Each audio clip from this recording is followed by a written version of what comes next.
Hey garden friends, today we're going to talk about 12 perennials that are often overlooked, of ones that you can start from seed in midsummer.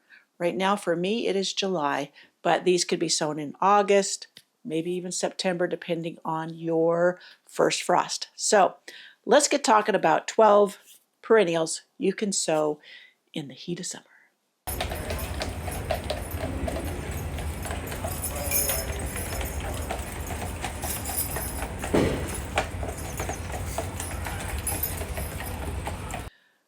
Well, last month, June, I shared with you some perennials that you could sow in June. It was late June when I did that one, I'm pretty sure.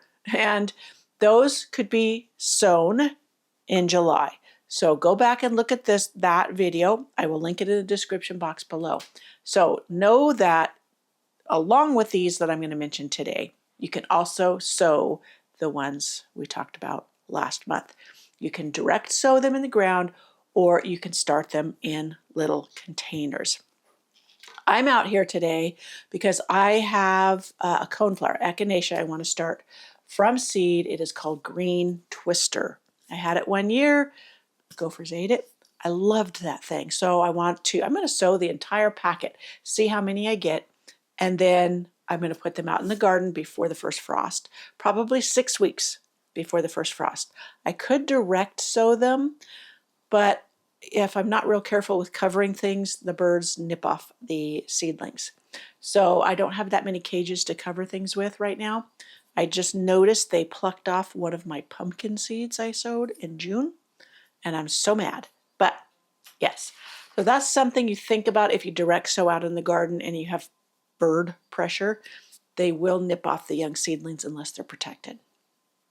And or if you have bugs like earwigs, sow bugs, other things, they also can be problematic. I do use my first Saturday lime to protect seedlings if I remember to put it out. And diatomaceous earth I'll sprinkle on the ground around them as well, which can protect them. But let's get on with my list of 12 overlooked perennials that you can still sow from seed this summer. So many people will talk about rudbeckias, coneflowers, and daisies, like I did for June, but these are not often mentioned, and they may surprise you. Now, I will give you the zones where these are hardy normally, and just know that the zone is not the only criteria for something to be hardy in your garden. This just tells you the hardiness zone if they will most likely overwinter in your temperatures, your lows in the winter. So, number 1 is Verbascum, or ornamental mullein. I have grown Southern Charm, wedding candles, and then there's a pink-purple mix that I sowed from seed. Forgot I put it in the front garden, and a lavendery one really took off and is really pretty. Took me a while to figure out what happened because I didn't remember planting it in the ground. Then I found the seed packet. Oh yeah. So one hint, write things down. If you're like me, you get so much going on, you forget. But okay, they're hardy in zones 5 through 9, and they really are underused by so many. And they do reseed really readily, and they have in my garden. I've got white wedding candles coming up all around. Now, Southern Charm doesn't seem to have reseeded itself as well. I also have a violet one that I had gotten down at Annie's Annuals, which is now Curious Flora. That was my first introduction to Verbascum, and I love it. So I've started to grow other shades. So we'll see how well they reseed, but I know the wedding candles reseeds readily. Yeah, so there's another one called Dark Eyes that I would like to try. So a common mullein is real fuzzy and it's got the yellow flowers. I have one of those coming up in my garden. I don't know where it came from because I didn't sow it myself, but that one you can also grow. And there's a lot of herbal uses for the regular mullein. Verbascum is good for sunny borders, pollinators, and cottage gardens. Yes, they are loaded with pollinators all the time. So try starting some Verbascum. So Campanula or Canterbury Bells. I tried to start a whole bunch this year. I failed. I have one. I tried to start them in the winter, and I had one that come up, and I need to get it out in the ground. I love Canterbury Bells. There's purple, pink, and white. They're beautiful. They get tall. They are beautiful as cut flowers. They really last in a vase, and they're reseed themselves, and they just work beautifully.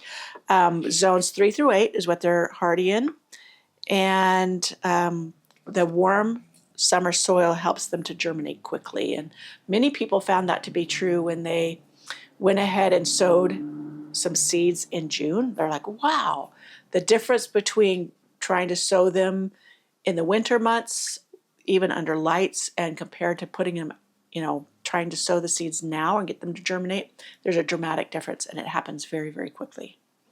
And you don't have to provide any extra lights because you're getting the brightness, out in the garden, the long day length. That makes a difference in not only germination, but with how fast they grow to be sturdy plants.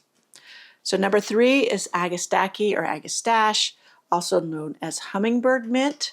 Great time of year to start them from seed. They're hardy in zones 5 through 10, and it varies by species. So look at whatever the seed packet tells you as far as the hardiness zone. So hummingbirds love this plant. It thrives in heat, tolerates drought once established, and provides months of colorful flower spikes. Yes, and some of the foliage on some of them is just so gorgeous. And has a nice scent. It's called hummingbird mint for a reason. But yeah, and it also will reseed itself throughout your garden. I have a video, I think I created it last summer, and I think it's 18 flowers that reseed themselves in your garden for continuous bloom. And that's a really good one to see which ones have reseeded readily for me, and that I rarely have to plant again from seed. I actually think I have 2 of those out. So I'll link both of them in the description box. I should write that down so I don't forget, but I don't have a pen here. Okay.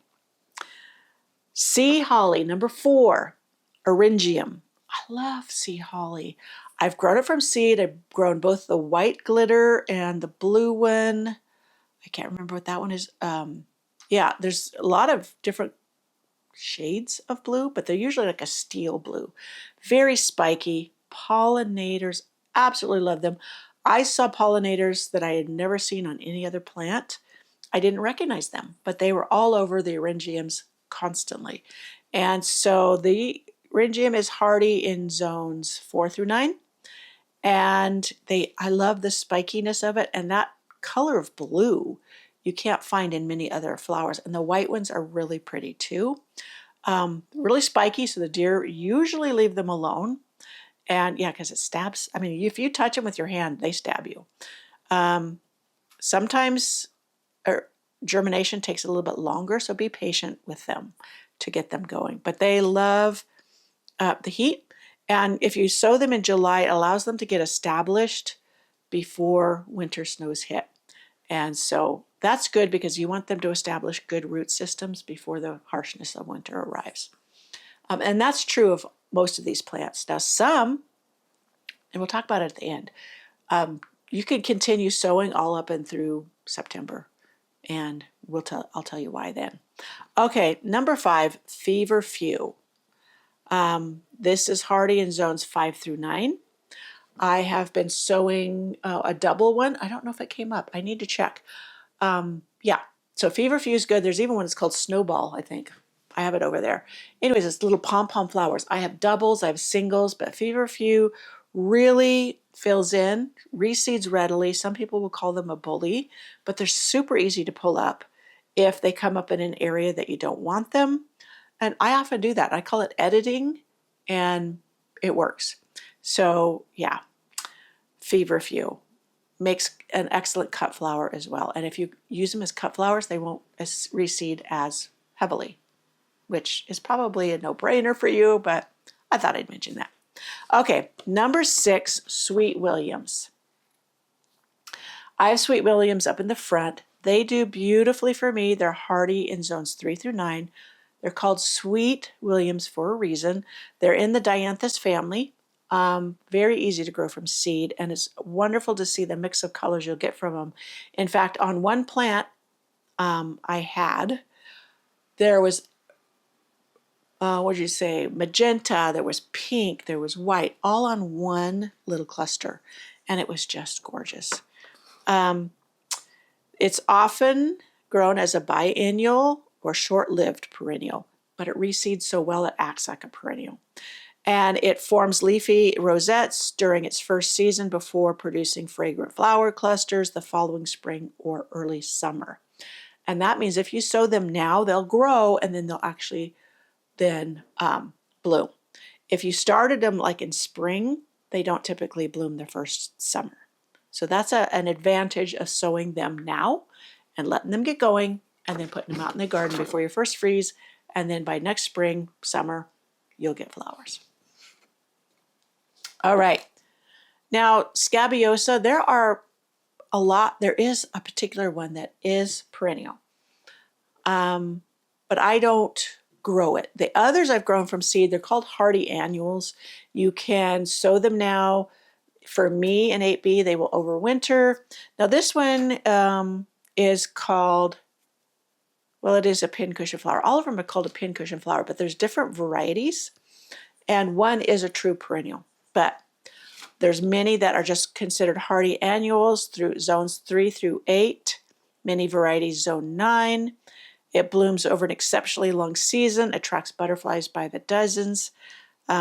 July sowing gives plants plenty of time to establish before next year's flowering. So take that one with a grain of salt. I had to add it because I know there's a true perennial type, though many of the seed packets I've been reading of the ones I have, they say hardy annual. So just read the packet or do a little more research and see which one is a true perennial. Okay, Veronica. You've seen my Veronicas. I have my Perfectly Picasso. Absolutely love it. Bushy boy. Another winner in my garden that just blooms throughout the season. Love it. And the pollinators love it.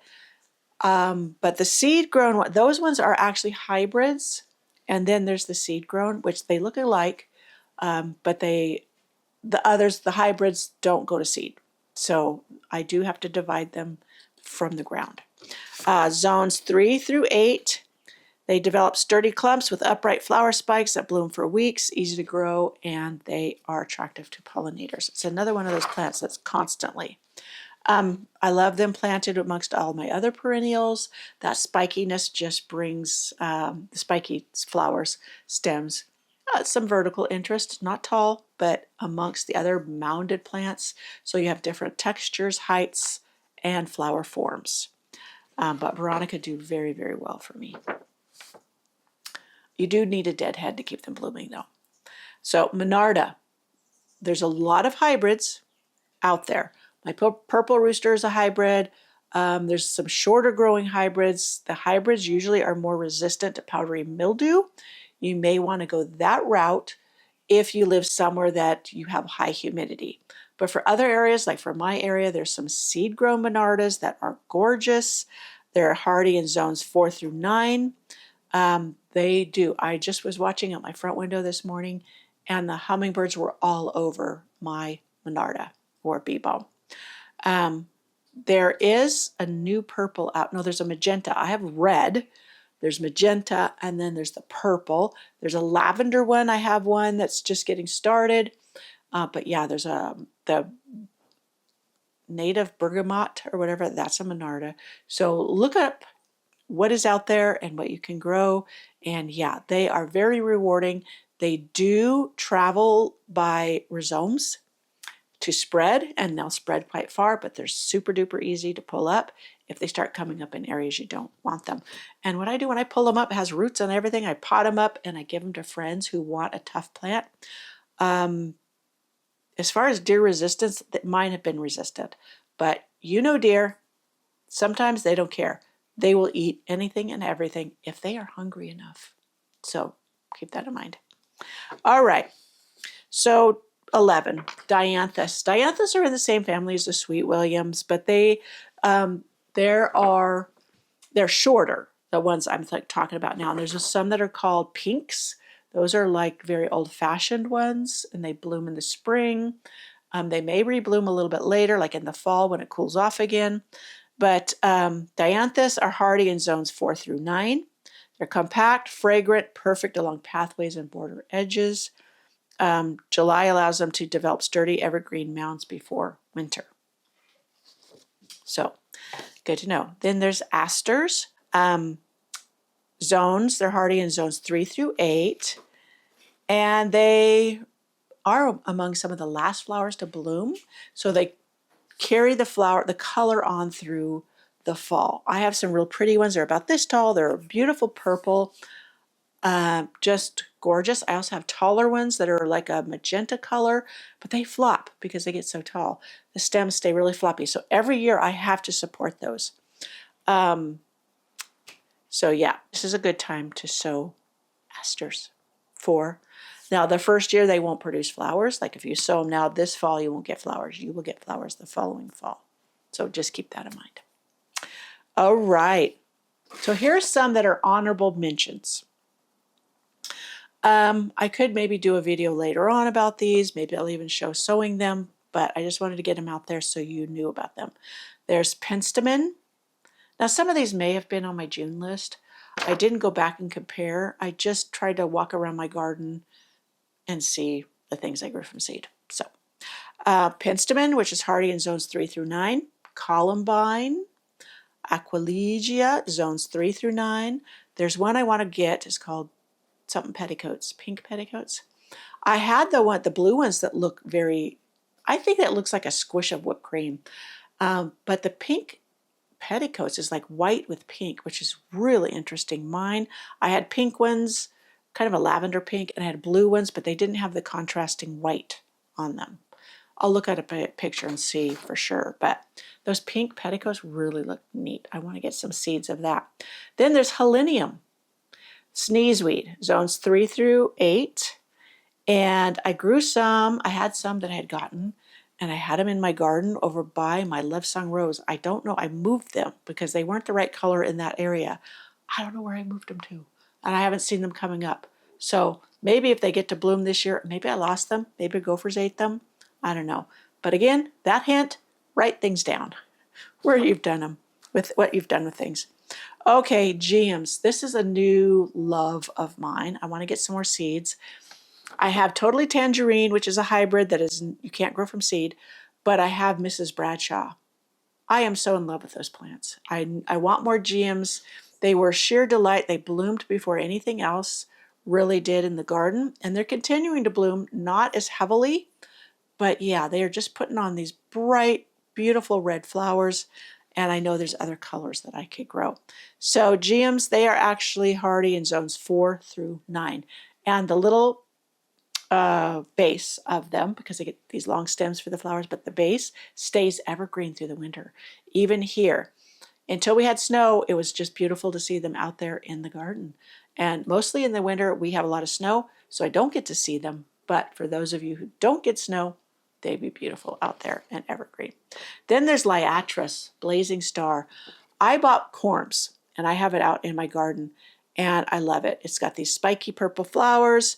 You can grow them from seed. Some people say they're a bully, but I haven't found them to be so. So it may depend upon your conditions. But zones 3 through 8, and the songbirds love the seed heads if you let them go seed. The songbirds also love like echinacea. They love rudbeckia seeds. If you let things go to seed, even daisies. And if you grow sunflowers, you let the sunflowers go to seed, you'll find birds eating them. And if you're wanting to attract bird life to your garden, have a bird bath, a fountain, and seed-bearing plants, and you will have more than you could ask for. So one thing about these, some of these will germinate and grow right away. And for some people, those seeds may hunker down for the winter and then sprout in the spring. That's what happens for me sometimes. And that winter cold sometimes can really help them to germinate come spring. But getting that early start and having them out there is a great way to get a head start. Not everywhere do they do it that way, but in some places they will. So I thought you needed to know that. So let's enjoy some more seed starting in July. Go ahead and watch the June video and see what works for you. And all of these are, many of them are drought tolerant and don't mind the heat. So give it a go and let me know, what would you add to this list that you've grown from seed in July? I know there's many more out there. I just throw out there the things that I've worked with before. Oh, I missed one. You know what? Nepeta. You can grow Nepeta. Boy, I really got off the mark on my here. Anyways, Nepeta or catmint, you can grow from seed. And a lot of them that I have are sterile hybrids you can't get from seed because they present different attributes. But you can grow Nepeta from seed. They are hardy in zones 3 through 8. Once established, it becomes a very long blooming plant in your garden. Different varieties bloom at different levels of length. I should say, anyways, you know what I mean. Okay, so yeah, I don't know how I skipped that because I just get going. Well, I know I'm going to get asked, how do you grow from seed perennials in July? A lot of times I will direct sow. I did a video last summer on direct sowing perennials in July, but also I do in containers because sometimes, like I said, things happen when they're direct sown that you don't want to happen. And then I'll put the trays of the plants, they'll be in small pots.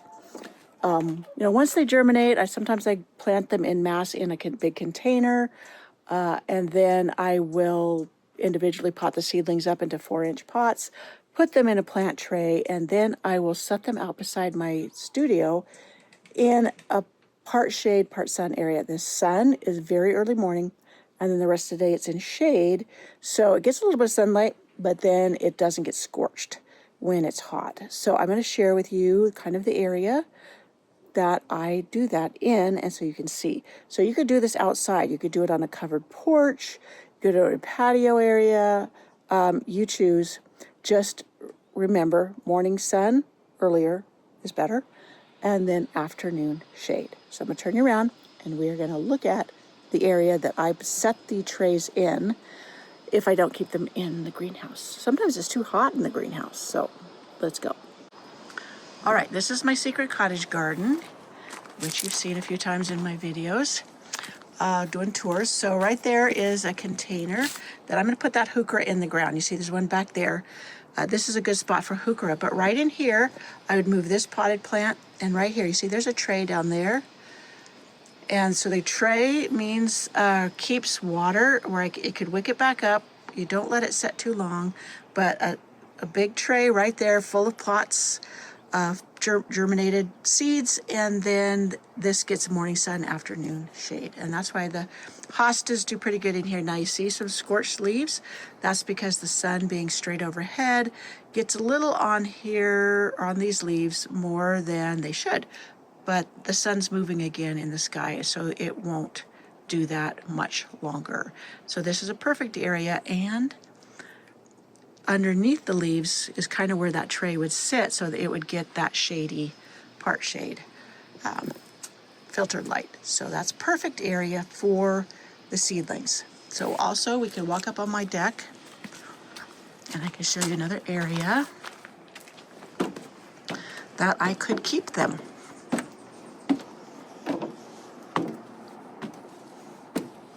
So right back here, you see this little covered area. So this gets a little bit of sun, but it's filtered, and they'd get the bright light without being scorched by the sun. Set them on this table, something like that. It would work perfectly. Or here's this elevated raised bed. It has a shelf under there. The plants would be shaded by that, but get plenty of bright light, be warm, etc. So there's a lot of options that you could utilize with starting these seeds in July and then growing them on until the temperatures cool a little bit, but you still got a few weeks left before your first freeze.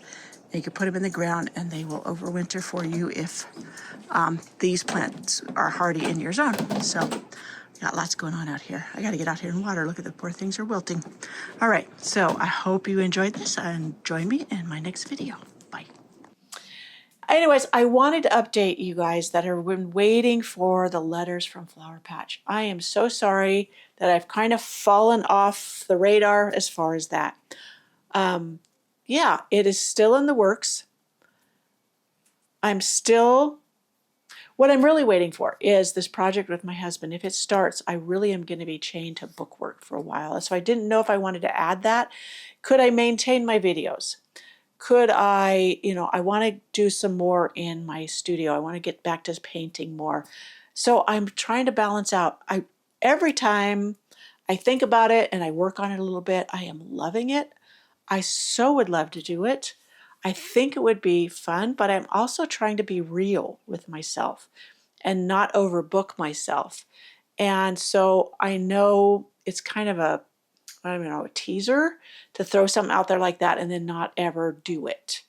Yeah, when I first put it out there, I would say I didn't really understand all that would be involved or the time it would take. And so I have to manage hands-on time with all my other responsibilities. Like I said, I would really love to do it, but I have so many things on my plate. And it may be something I can start doing once the garden chores wind down, or maybe I could start sooner. I don't know. Yeah, so still an idea. It's still out there. I am going to save seeds in case I proceed forward. I'm saving flower petals or I dry them. And yeah, there's also other crafts I want to do. I'm telling you this because do you see how my mind goes all these other directions and there's all these other... Sorry about that, friends. I got so talkative that I killed my battery. Anyways, so I will see you in my next video. I hope to have my roses one up very soon. I have it recorded, just have to edit it. And then more's to come. I also have a video on Nepeta, so we'll talk about that too. All right, I'm heading out. Gonna help a friend with the cleaning job, and then I'll be back to work some more on some videos. All right, see you next time. Bye.